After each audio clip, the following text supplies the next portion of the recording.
quero reforçar o meu profundo respeito por todas as crenças. Esse material não tem o objetivo de desrespeitar ninguém. Por isso mesmo eu peço que assista até ao final para entender e tirar suas próprias conclusões. Não tenha julgamentos precipitados.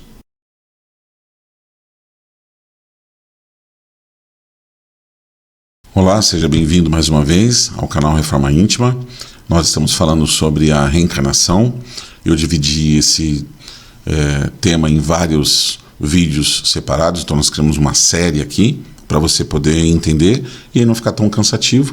Se você achar que está interessante, vai assistindo uma atrás da outra, né? Mas se você achar que quer assistir uma vez cada vídeo, enfim, vai separando o teu estudo. É muito mais um bate-papo, então nada de formalidade, eu não estou fazendo uma palestra nem nada disso, né? Estou muito mais à vontade aqui para poder bater um papo com vocês. E hoje nós vamos falar sobre os concílios, né? Que foram reuniões historicamente importantes e essas reuniões elas promoveram grandes mudanças na Bíblia. E existem muitos documentos, né? Então, mas eu não acredito nisso. Não, você não precisa acreditar, mas existem documentos, são fatos históricos, eles efetivamente aconteceram, quer você acredite ou não, né? E eu não estou brigando, eu só estou explicando, né? Porque eu posso escolher não acreditar numa coisa, mas quando é um fato, quando ela efetivamente aconteceu, né? Fica mais difícil de você negar essas mudanças, tá bom?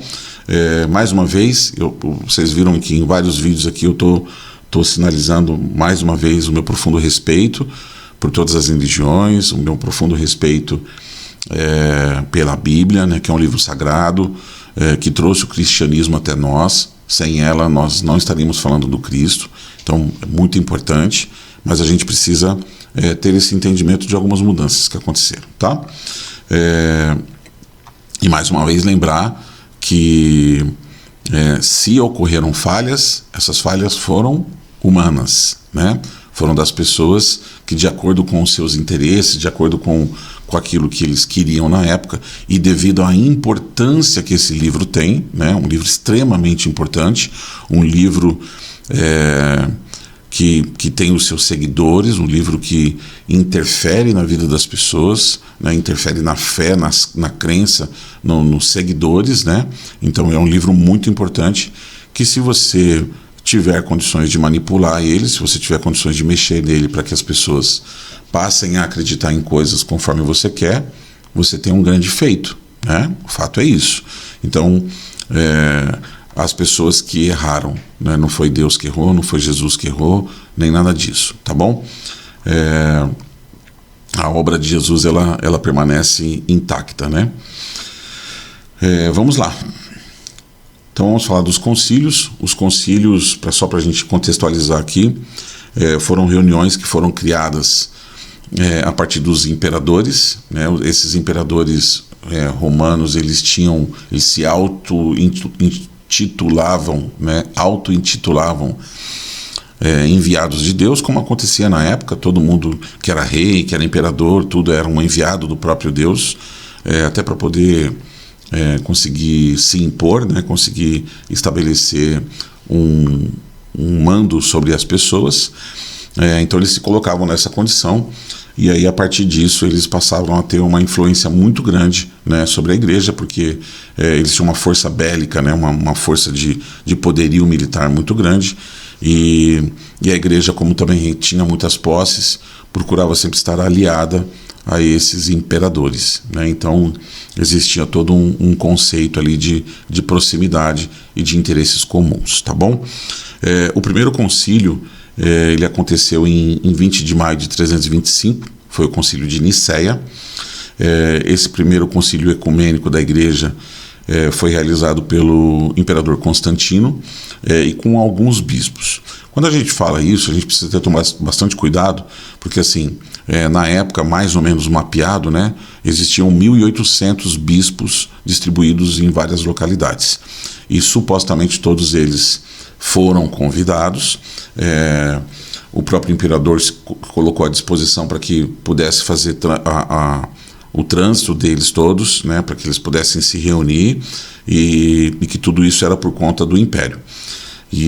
Mas o fato é que apenas 318 bispos compareceram nesse nesse primeiro concílio, e o próprio Papa, que era o Papa Silvestre I, também não compareceu, né? Então, vamos lá, nós vamos ter uma primeira reunião ecumênica da Igreja Católica num concílio para debater temas imprescindíveis e importantes para a Igreja, que vão fazer alterações profundas no credo, né? E dos 1.800 bispos só aparecem os bispos mais orientais, né, mais próximos ali de Constantino, e o próprio Papa não participa dessa reunião, né? Como que isso pode acontecer, né? E qual que era o objetivo principal dessa reunião? Acho que tem dois que se destacam. O primeiro deles vai falar sobre a questão da Páscoa. A Páscoa, até então, ela era comemorada de acordo com a data da religião do judaísmo, né? E, como todos sabem, Jesus foi crucificado na Páscoa, né? E a Páscoa de quem? Do povo hebreu, que era judeu. Então, a crucificação do Cristo aconteceu nessa data. E há alguns bispos de algumas regiões, e o próprio Constantino não concordava com isso, porque eles sempre tinham essa dependência de entender quando é que era a data. Então, eles ficavam dependentes da definição da religião do judaísmo para poder ter a sua própria Páscoa. E aí eles definiram o seguinte: olha, vamos definir um calendário da Páscoa. E aí eles reúnem, veem lá determinam várias datas lá, votam entre eles as datas, e eles determinam o calendário da Páscoa como nós temos hoje. Hoje nós seguimos o calendário da Páscoa, que foi mudado por Constantino. Agora, é isso que eu questiono. O fato da gente ter uma nova data de Páscoa, que foi defendida num concílio, que foi alterada num concílio, faz com que Jesus tenha morrido na nossa data da Páscoa? Ou Jesus morreu na data da Páscoa do povo judeu? Entende? Quando nós estamos falando de mudanças que aconteceram, é bem importante a gente ter esse entendimento. O fato histórico é que Jesus morreu na Páscoa do povo judeu, né? E aí esse concílio tem esse poder de mudar esse fato histórico? Não tem esse poder. Eles podem chegar a um consenso de determinar uma nova data, né? E aí, ok, determinou porque as festividades acontecerão nessa nova data que nós estabelecemos. Mas isso não faz com que o Cristo tenha morrido, né, tenha sido crucificado numa data diferente do que ele efetivamente foi, né? Então, o fato histórico é que foi na Páscoa do povo judeu, tá? Então, é uma primeira mudança que é muito importante, que é muito significativa, né? Eles não têm essa capacidade, eles não têm esse poder de fazer isso, né? E foi feito. Já o segundo ponto, o segundo tema, né, desse mesmo concílio, é a questão da consubstancialidade entre Jesus e Deus. Existiu um cara chamado Ário, né, que defendia que Jesus é criatura, né, que Jesus não era o próprio Deus. Segundo Ário, só existe um Deus, e Jesus é seu filho, e não o próprio Deus. O Filho não existiu desde toda a eternidade, consequentemente, não era perfeitamente igual ao Pai. Ele não era feito da mesma substância, ele não era o mesmo indivíduo, né? Por isso a consubstancialidade. Já existia, por outro lado, uma defesa de Ósio, né, que era um bispo de Córdoba, e ele era um bispo muito ligado ao imperador, né, ao Constantino. Sobre os assuntos da igreja, era ele sempre que orientava Constantino. E Ósio, que era um profundo defensor da consubstancialidade, ajudou, né, o concílio a entrar num consenso, desses 318 bispos que se reuniram, estabelecendo que Jesus era feito da mesma coisa, era da mesma formação que o próprio Deus, né? E que Jesus e Deus são o mesmo. Então, Essa definição é uma definição do concílio, desse primeiro concílio de Nicéia, onde eles discutem se Jesus e Deus era a mesma coisa. Gente, só vamos parar para pensar o seguinte: se Jesus é o próprio Deus, ok, eu não vou entrar nessa discussão aqui, mas se ele não é, se ele é criatura, se ele foi criado pelo próprio Deus, isso diminui alguma coisa o que o Cristo fez? Isso diminui alguma coisa o fato da gente estar aqui 2000 e tantos anos depois falando dele, né? Não muda nada. Todas as coisas que ele fez estão aí, estão realizadas, todos os milagres, o próprio Evangelho, a grande mudança da humanidade, né? O efeito moralizador que o cristianismo tem, nada disso muda. Então, tem uma fala que eu gosto muito que fala assim, né? Eu acho que nesse momento, e aí minha opinião, né, que eu estou dando, eu acho que nesse momento eles queriam tornar o Cristo maior do que o Cristo era. Só que a gente precisa entender o seguinte: se a gente tentar explicar o Cristo com as nossas palavras, nós vamos diminuir ele. Se a gente tentar explicar Deus com as nossas palavras, nós vamos diminuir ele. Porque nós não temos capacidade mental, nós não temos vocabulário, nós não temos condições de explicar esse Deus. Como nós também não temos condições de explicar esse Cristo.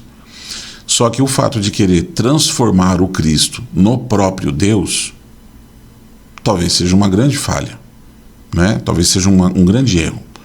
E eu estou trazendo essas mudanças todas aqui para vocês verem que boa parte da fundamentação, boa parte daquilo que são coisas intocáveis, são coisas que foram criadas por homens.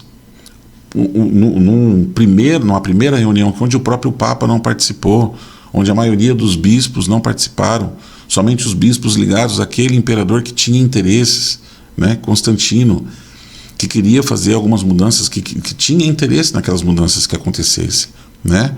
Então, eu estou trazendo isso para vocês para que a gente possa ter esse entendimento. Querer fazer do próprio Cristo, de fazer do Cristo o próprio Deus, é uma vontade, talvez, das pessoas de querer aumentar, de falar assim, mas ele era muito grande, ele era enorme, ele era, né?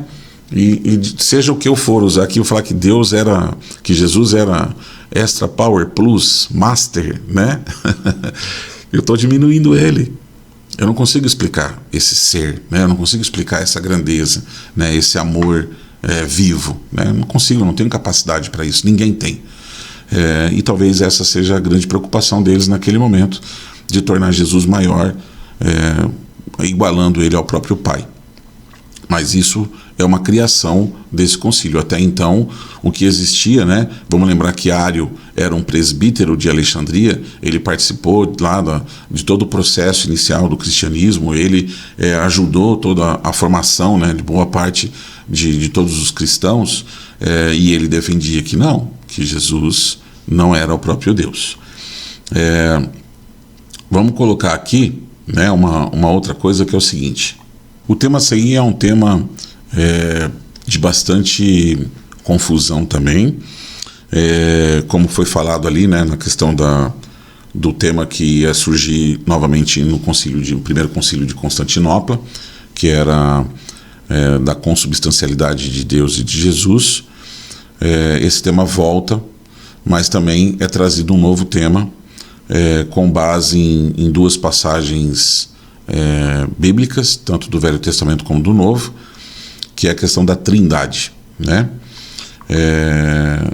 Nesse concílio é tratado desse tema da Trindade, fica implícito, né, mais ou menos, lá em 381, que o Espírito Santo deve ser do mesmo ser, da mesma substância que o Pai e que o Filho.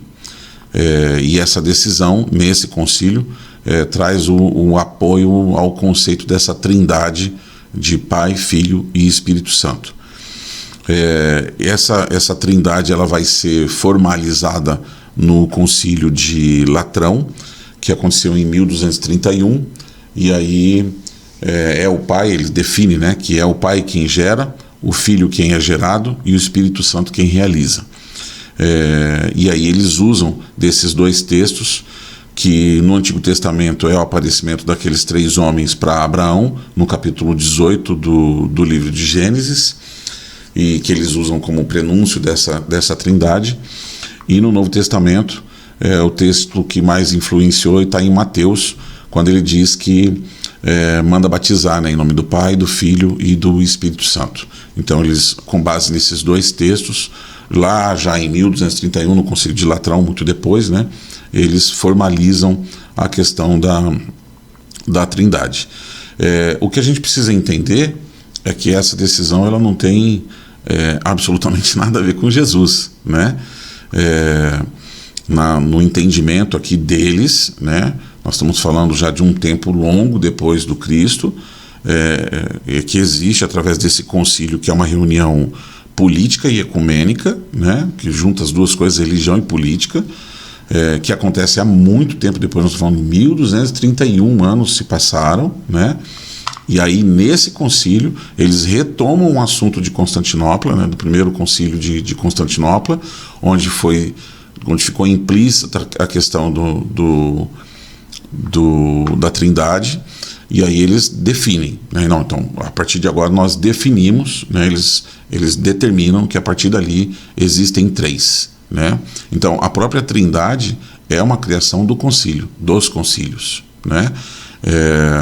E aí a gente precisa, de novo, ter esse entendimento dos interesses das pessoas que estavam criando isso, e isso é fato histórico, isso não é uma invenção, eu não estou falando isso aqui da minha cabeça, né? Então, é fato histórico, e tudo isso está documentado dentro desses concílios, tá?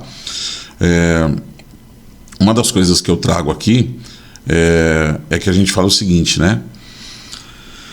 Quando nós estamos falando do Espírito Santo, a relação que o Cristo tinha com a espiritualidade, imagina, né? Toda a relação dele com o mundo espiritual, devido à capacidade dele de entendimento e de troca, né?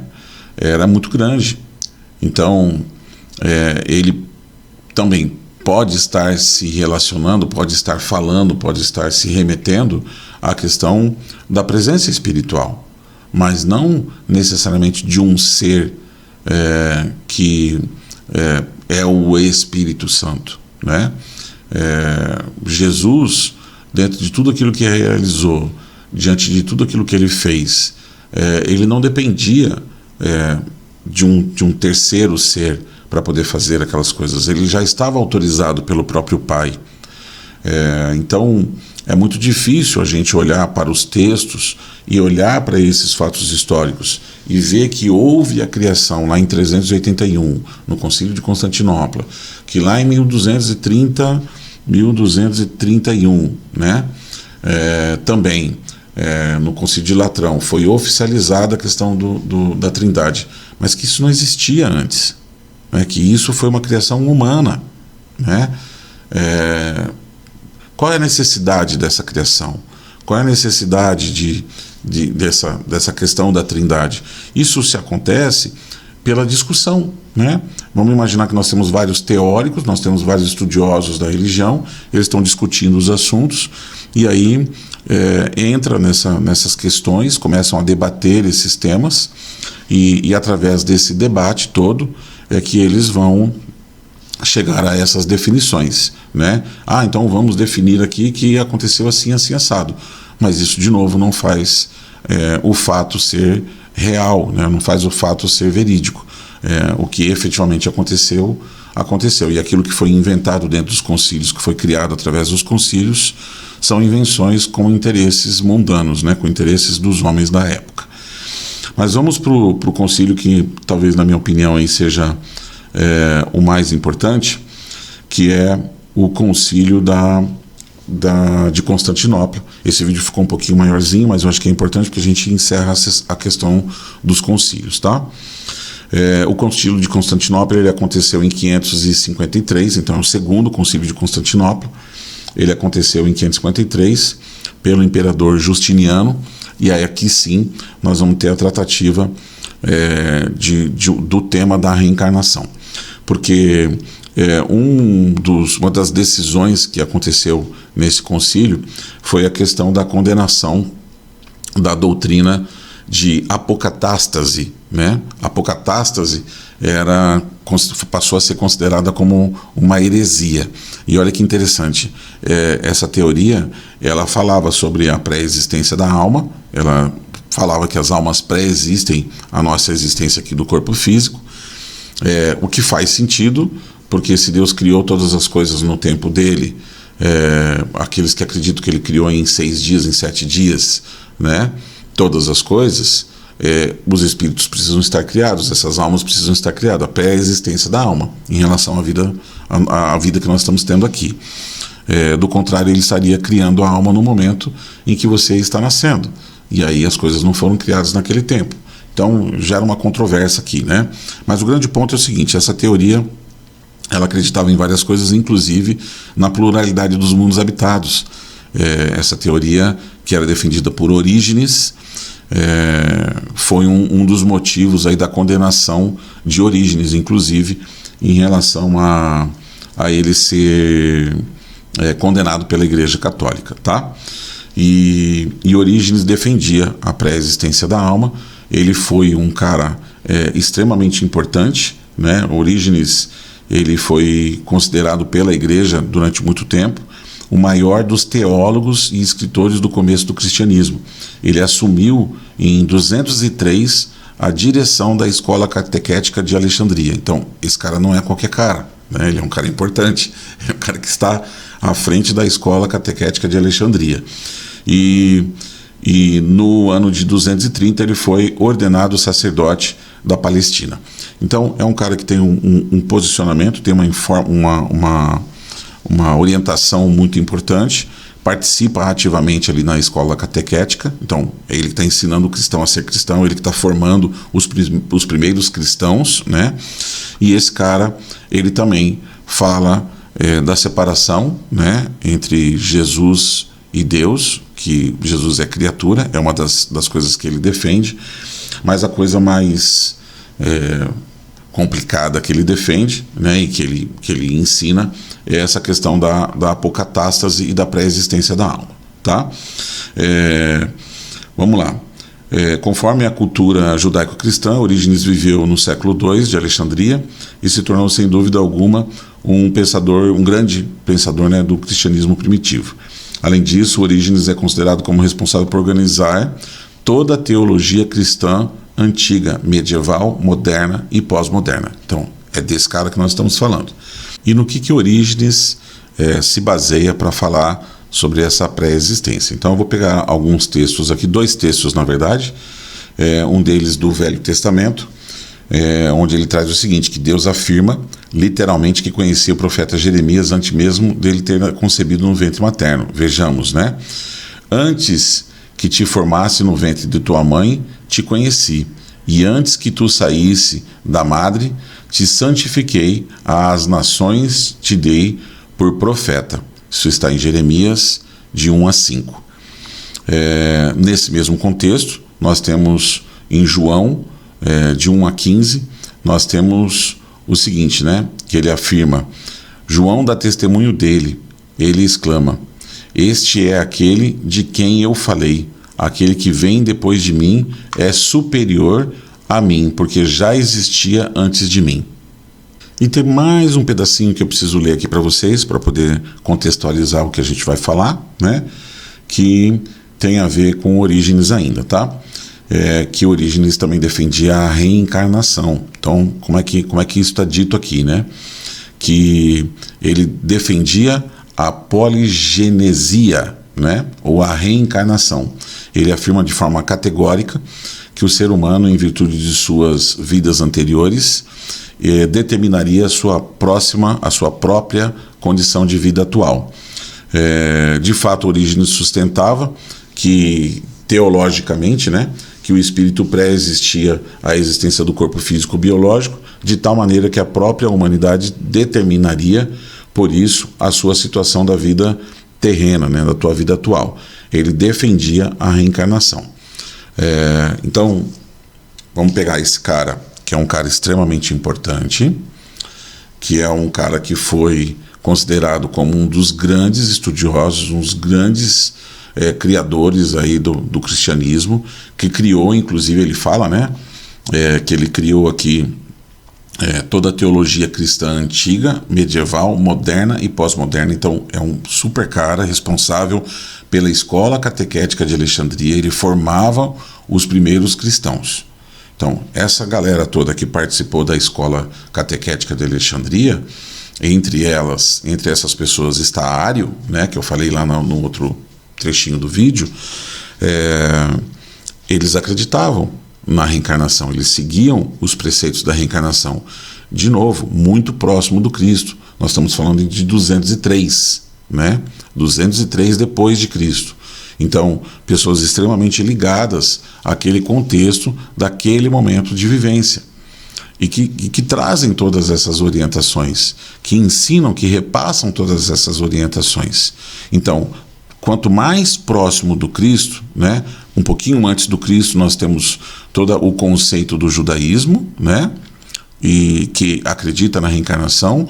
Logo depois do Cristo, nós temos aqui pessoas que estão ligadas à igreja, né, ao cristianismo, ao cristianismo, criando toda a teologia cristã e tudo mais, que acreditam na reencarnação, estão muito próximo do Cristo, e a partir do momento que a gente começa a se afastar disso, começa a haver o interesse e as mudanças de acordo com os concílios. E o que o concílio decide nesse caso, né? Em relação a Orígenes, a teoria de apocatástase e tudo mais. Vamos lá. A decisão do concílio sobre a pré-existência da alma e sobre a reencarnação.